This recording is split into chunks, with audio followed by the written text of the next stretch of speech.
As an only child, I would talk to my mother every day. In one of our routine conversations, she asked me to come home. Maybe there's something in the tone of her voice. I got on the plane the next day, flew from New York to Dallas. When I got home, everything looked the same. My mother was in her garden as usual. She was in her garden every day religiously. She told me she wanted me to go with her to a doctor's appointment. And she'd never asked me to go to a doctor's appointment before. She didn't want to talk about it. She looked like her usual self, strong. The sign on the doctor's office said oncologist, and my heart started racing. Oncologist? Don't they treat cancer? We sat down with the doctor, and he simply said that my mother did have cervical cancer and that she had 6 months to live. I looked at my mother. I couldn't believe what he was saying. I knew in that moment nothing would be the same.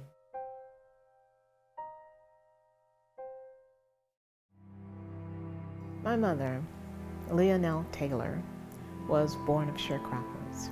They worked in the fields, along with her 7 siblings in Mahia, Texas. Later on, they moved to Dallas, Texas.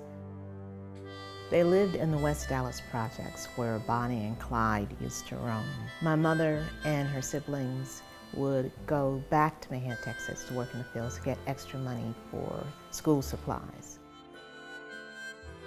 My mother graduated one of the top in her class from high school.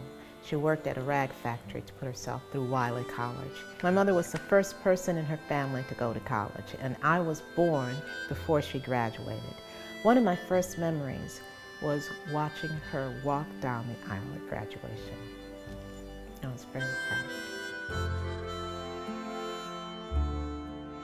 My mother became an English teacher. Later on, she was one of the first African Americans to integrate the Social Security Administration in Texas and Oklahoma.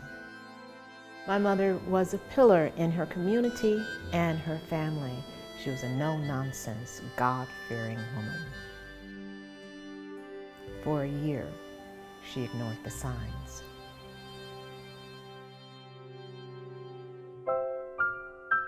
Headaches, sleepless nights, difficult menstrual cycles, bloating, and she told no one, hoping that she could move through this without help, like she'd moved through most things in her life. We got a second opinion. This doctor diagnosed ovarian cancer, but this doctor humbly refused to put a time limit on a woman who refused to accept limits in her life. My mother fought a brilliant 4-year battle that was filled with living and loving. I moved back to Dallas, and I have the privilege to witness this test of faith and to witness the tenaciousness of her spirit. In that 4 years, she taught me to garden. She taught me about the garden cycles and its mysteries. What my mother passed down to me is about the tests that life gives us and how we make it through those tests. Like a hard rain in her garden, it can beat you down, but it can also give you the opportunity to take sustenance to grow stronger and to transform. Everyone has a story.